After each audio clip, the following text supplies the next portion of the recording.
সহজ লেসনে তোমাদের সকলকে স্বাগত। আজকের এই ভিডিওতে আমরা ষষ্ঠ শ্রেণীর তৃতীয় পর্যায়ক্রমিক মূল্যায়ন 2024 সালের গণিত বিষয়ের একটি প্রশ্নপত্রের সম্পূর্ণ উত্তর সহ আলোচনা করব। তো চলো এই ভিডিওতে আমরা ক্লাস 6 এর সেকেন্ড ইউনিট টেস্ট 2024 গণিত বা ম্যাথামেটিক্স সাবজেক্টের এই প্রশ্নপত্রের উত্তরগুলো দেখে নিই। তো তোমাদের সিলেবাসের মধ্যে দেখো 7 নম্বর অধ্যায় থেকে 16 নম্বর অধ্যায় পর্যন্ত রয়েছে সেকেন্ড ইউনিট টেস্টের মধ্যে, ঠিক আছে। এই সমস্ত অঙ্কগুলো কিন্তু তোমাদের ভালোভাবে প্র্যাকটিস করতে হবে সেকেন্ড ইউনিট টেস্টের পরীক্ষার জন্য। এবং তোমাদের নাম্বার বিভাজনটি দেখে নাও। 25 নম্বরের পরীক্ষা তোমাদের নেওয়া হবে সেকেন্ড ইউনিট টেস্টে এবং 50 মিনিট সময় দেওয়া থাকবে, ঠিক আছে। প্রথমে তোমাদের 5টি অতি সংক্ষিপ্ত প্রশ্ন দেওয়া থাকবে 1 নম্বর মানের। এগুলো তোমাদের পাটিগণিত থেকে 2টি, বীজগণিত থেকে 1টি এবং জ্যামিতি থেকে 2টি দেওয়া থাকবে।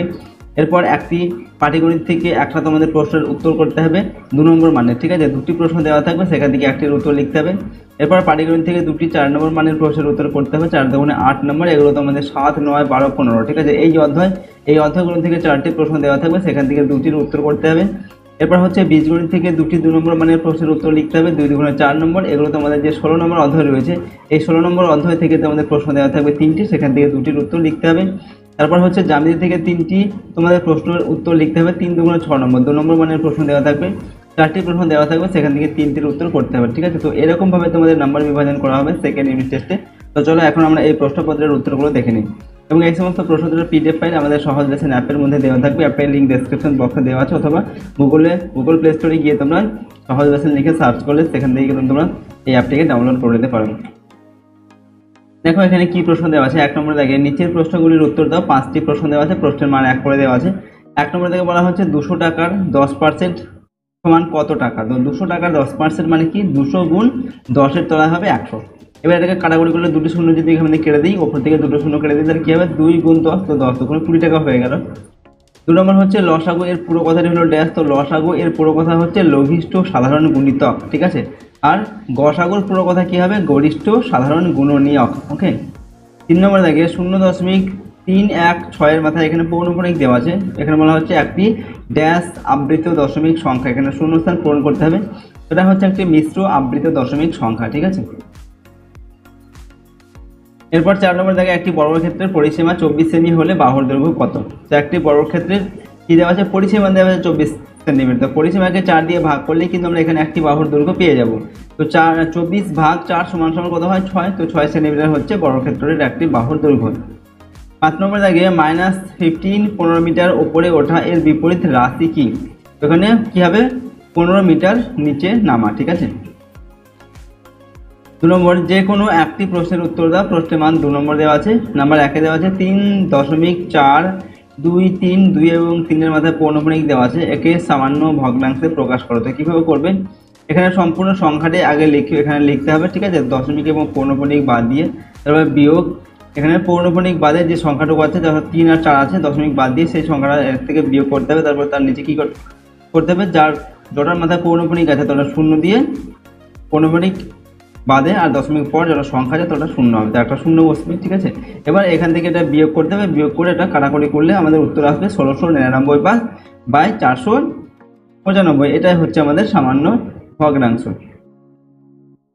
2 নম্বর দাগে দেওয়া আছে 24 36 54 এর গসাগু নির্ণয় করো। তো এটার গসাগু নির্ণয় করতে হবে। গসাগুটা তোমরা যে এইভাবে ভেঙে ভেঙে করতে পারো উৎপাদকের সাহায্যে, এবং এইভাবে ভাগ প্রক্রিয়ার সাহায্যেও কিন্তু করতে পারো।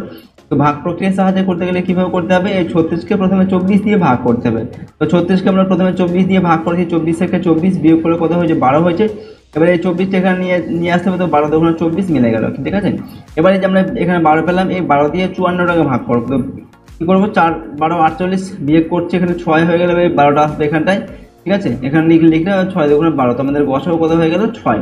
আমরা লিখবো নির্ণয়, অতএব নির্ণয় গসাগু হচ্ছে 6। এরপর 3 নম্বর দেখে যে কোনো 2টি প্রশ্নের উত্তর দাও। 4 নম্বর করে দেওয়া আছে এখানে প্রশ্নের মান।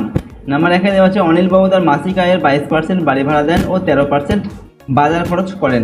যদি তিনি প্রতি মাসে 1870 টাকা বাড়ি ভাড়া দেন, তবে তিনি কত টাকা বাজার খরচ করেন, ওকে। এখানে কি বলা হয়েছে, অনিল বাবু তার মাসিক আয়ের এই যে 22%টা বাড়ি ভাড়া দেন আর 13%টা কি করেন, বাজার খরচ করেন। এখানে তার দেওয়া আছে প্রতি মাসে 1870 টাকা বাড়ি ভাড়া দেন। এবার কী করবো, আমরা ধরি অনিল বাবুর মাসিক আয় হচ্ছে X টাকা, এটা আমরা ধরলাম, ঠিক আছে। তাহলে মাসিক আয় X টাকা, তাহলে কি হবে, বাড়ি ভাড়া দেন, তিনি বাড়ি ভাড়া কত দেন 22%, তো মাসিক আয়ের 22% বাড়ি ভাড়া দেন, অর্থাৎ এক্স গুণ 22% সমান সমান এক্স গুণ 22 100, ঠিক আছে, এই টাকাটা বাড়ি ভাড়া দেন। এবার এখানে বাড়ি ভাড়ার যে পরিমাণ সেটা দেওয়া আছে কত 1870 টাকা, অর্থাৎ এক্স গুণ 22/100 সমান সমান আমরা 1870 টাকা লিখতে পারি। তো শর্ত অনুসারে আমরা এটা দেখালাম। এবার এক্স এর মান বের করবো এখান থেকে। তো এক্স ওয়ান কী হবে 1870 গুণ, এটা উল্টে যাবে 100টা যাবে উপরে, 22টা চলে আসবে নিচে। এবার এই যে 1870 আর 22কে কাটাকুটি করে তারপর 100 দিয়ে গুণ করলে হচ্ছে কত 8500। তো এটা আমরা পেয়ে গেলাম এক্স এর মান। তো এক্স আমরা কি ধরেছিলাম, মাসিক আয় ধরেছিলাম। তো মাসিক আয় অনিল বাবুর মাসিক আয় কত 8500 টাকা, এটা পেয়ে গেলাম। এবার বলা হচ্ছে কি না, তিনি বাজার খরচ করেন কত 13%, 13% বাজার খরচ করেন। 13% মানে কি 8500 গুণ 13/100, এখানে দুটো শূন্য এখানে দুটো শূন্য কেটে দিয়ে 85 আর হচ্ছে 13 গুণ করতে হবে, হচ্ছে কত 1105 টাকা। তো এটা তিনি কি করেন বাজার খরচ করেন, ঠিক আছে, অর্থাৎ তিনি বাজার খরচ করেন 1105 টাকা আর তার মাসিক আয় হচ্ছে 8500 টাকা। এই দুটো কিন্তু এখানে উত্তর চাওয়া হয়েছে, ঠিক আছে, তিনি কত টাকা বাজার খরচ করেন সেটা, ঠিক আছে, আর তার টোটাল মাসিক আয় হচ্ছে 8500 টাকা।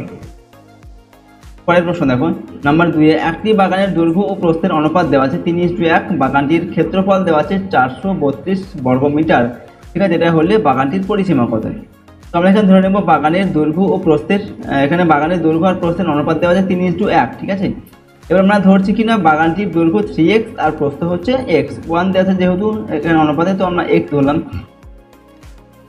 এবার আমরা শর্ত লিখছি 3x into x, 3x into x মানে কি দৈর্ঘ্য ইন্টু প্রস্থ, বাগানের যে ক্ষেত্রফলের সূত্র হচ্ছে দৈর্ঘ্য ইন্টু প্রস্থ। তো এটা 3xটা দৈর্ঘ্য আর xটা হচ্ছে প্রস্থ, ঠিক আছে, এটা হচ্ছে ক্ষেত্রফল। এবং টোটাল ক্ষেত্রফলটা এখানে দেওয়া আছে কত 432, অর্থাৎ 3x ইন্টু এক্স সমান সমান 432, এটা আমরা শর্ত অনুসারে লিখলাম। এখান থেকে আমরা কি করবো এক্স এর মান বের করবো। 3x স্কোয়ার, এই এক্স আর এক্স গুণ করলে এক্স স্কোয়ার হয় সমান সমান 332। তো এক্স স্কোয়ার সমান কি হবে 432, তার নিচে হবে 3, ঠিক আছে, এটাকে ভাগ করলে হচ্ছে কত 144। এবার এখান থেকে এক্স এর মান বের করবো। তো এক্স এর যদি আমরা বর্গমূল উঠিয়ে দিই, বর্গটা উঠিয়ে দিই, তাহলে এখানে কি হবে, এটা হবে বর্গমূল 44-এর বর্গমূল 144-এর বর্গমূল। তো 12 গুণ 12, এখান থেকে দুটো 12-র মধ্যে একটা 12 নিয়ে নিচ্ছি, অর্থাৎ 12 হয়ে গেল আমাদের উত্তর। অর্থাৎ এক্স এর মান কত পেলাম 12। অর্থাৎ আমরা কি লিখবো, বাগানের দৈর্ঘ্য হচ্ছে কত 3x12, 3x মানে 3x12, 3 × 36, আর প্রস্থ হচ্ছে 12 মিটার। ওকে, তো দৈর্ঘ্য পেলাম হচ্ছে 36 মিটার আর প্রস্থ হচ্ছে 12 মিটার। এবার আমরা এখানে উত্তর লিখে দিচ্ছি, অতএব বাগানটির পরিসীমা কত, বাগানের পরিসীমা 2 ইন্টু দৈর্ঘ্য প্লাস প্রস্থটা হচ্ছে সূত্র। তো 2 ইন্টু দৈর্ঘ্য হচ্ছে 36, প্রস্থ হচ্ছে 12, 36 আর 12 যদি আমরা যোগ করি হচ্ছে 48, 48কে 2 দিয়ে গুণ করলে হচ্ছে কত 96। তো 96 মিটার এটা হচ্ছে বাগানটির পরিসীমা। 3 নম্বর দেখে 28, 33, 42 ও 77 দ্বারা বিভাজ্য যে সংখ্যাটি এখানে দেওয়া আছে 98,765 এর নিকটতম তা নির্ণয় করো। এটা করার জন্য আমাদের কি করতে হবে, প্রথমে এই 28, 33 আর 42 আর 77 এটার লসাগু নির্ণয় করতে হবে, ঠিক আছে। তোমরা লসাগু নির্ণয় করছি, এগুলো লিখলাম প্রথমে কমা দিয়ে, তারপর প্রথমে 7 দিয়ে দিয়েছি, 7 4 7 28, তারপর 33টা মিলছে না, তো তার জন্য 33টা এখানে আমরা লিখে দিয়েছি। 6 7 42 আর 7 11 77, তারপর 11 দিয়ে দিয়েছি, তারপর 2 দিয়ে 3 দিয়ে এরকম দিয়েছি, ঠিক আছে। এবার কি করবো আমরা, এই 7 11 2 3 আর 2 এগুলোকে গুণ করব, ঠিক আছে। তো গুণফল হচ্ছে কত 924। তোমরা নির্ণয় লসাগু, এই সংখ্যাগুলোর লসাগু কত পেলাম 924 পেলাম। এবার কি করব, এই 924 দিয়ে আমরা এই সংখ্যাটিকে ভাগ করব, ঠিক আছে। দেখো ভাগ করে আমাদের এখানে ভাগশেষ থেকে যাচ্ছে কত 821 থাকছে, ঠিক আছে।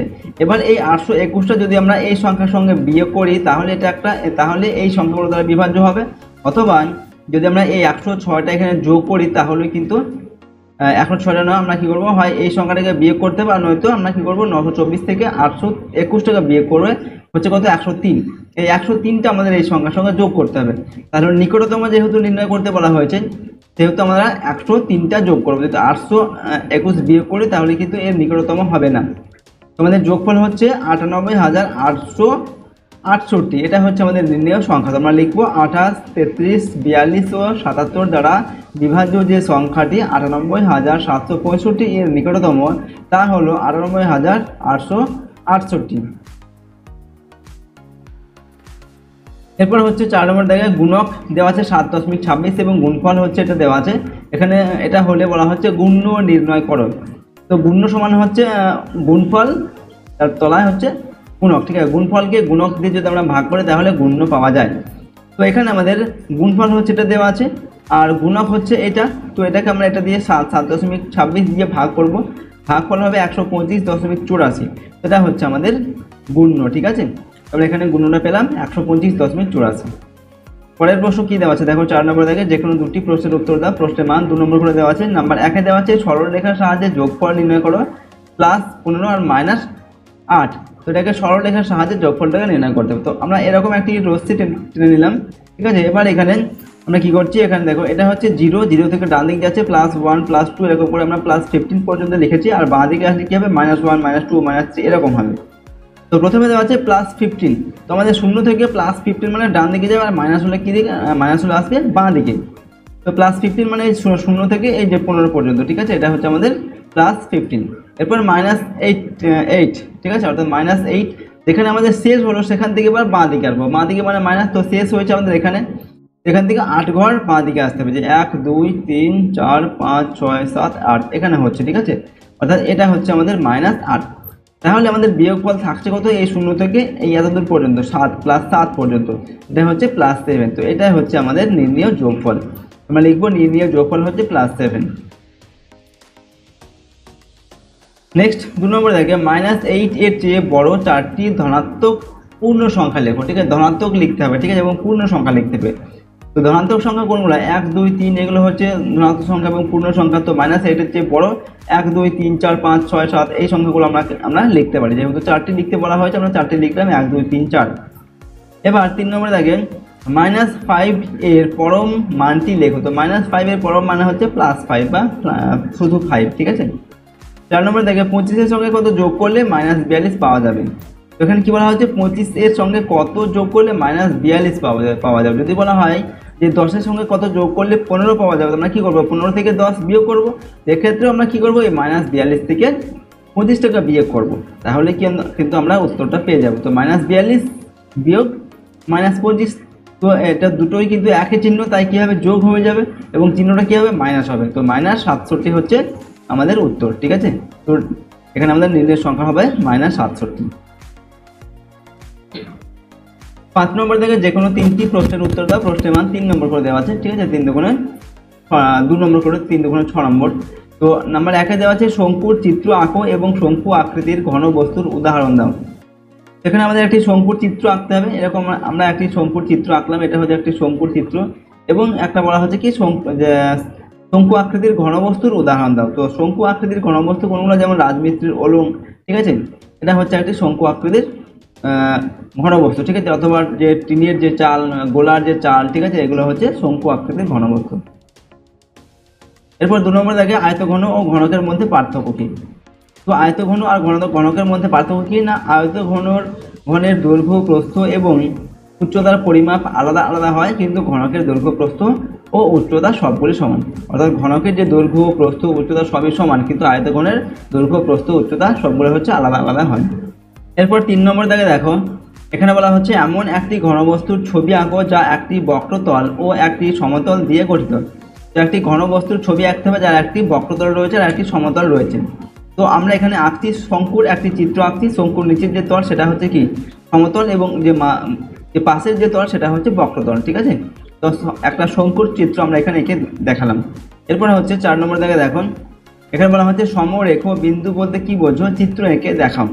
আমরা উত্তরটা প্রথমে লিখছি, একই সরলরেখার উপর অবস্থিত বিন্দুগুলোকে সমরেখ বিন্দু বলে। যেমন দেখো এখানে আমরা 3টি বিন্দু নিলাম, এ বি আর সি, ঠিক আছে। তো এই বিন্দুগুলো কি হচ্ছে, পি আর কিউ, এই দুটি, এই যে সরলরেখাংশ, এই সরলরেখাংশের উপরে কিন্তু অবস্থিত এ বি সি এই বিন্দুগুলো। তো এ বি সি এই বিন্দুগুলোকে বলা হচ্ছে কি সমরেখ বিন্দু, ঠিক আছে। তো এরকম করে কিন্তু আমরা চিত্রটিকে এঁকে দেখালাম। তো আজকের এই ভিডিওতে আমরা ক্লাস 6-এর সেকেন্ড ইউনিট টেস্টে তোমাদের গণিত বিষয়ের একটি নমুনা প্রশ্নপত্রের সম্পূর্ণ উত্তর আলোচনা করলাম। এই ধরনের প্রশ্ন কিন্তু তোমাদের সেকেন্ড ইউনিট টেস্টে পরীক্ষায় দেওয়া হয়, সুতরাং এই সমস্ত প্রশ্নগুলো অবশ্যই তোমরা ভালোভাবে প্র্যাকটিস করবে, এই অঙ্কগুলো। আর যদি আমাদের চ্যানেলে তোমরা নতুন হয়ে থাকবে, চ্যানেলটিকে সাবস্ক্রাইব করে রাখবে এবং ভিডিওটিতে অবশ্যই একটি লাইক করবে, আর ভিডিওটি বন্ধু বান্ধবীর সঙ্গে শেয়ার করবে। এবং এই সমস্ত প্রশ্নগুলোর পিডিএফ ফাইল আমাদের সহজ লেসন অ্যাপের মধ্যে দেওয়া থাকবে, অ্যাপের লিঙ্ক ডেসক্রিপশন বক্সে দেওয়া আছে, অথবা গুগল প্লে স্টোরে গিয়ে সহজ লেসন লিখে সার্চ করলে সেখান থেকে তোমরা অ্যাপটিকে পেয়ে যাবে। তো চলো আজকের এই ভিডিওটিকে আমরা এখানে শেষ করছি। সম্পূর্ণ ভিডিওটি দেখার জন্য অসংখ্য ধন্যবাদ।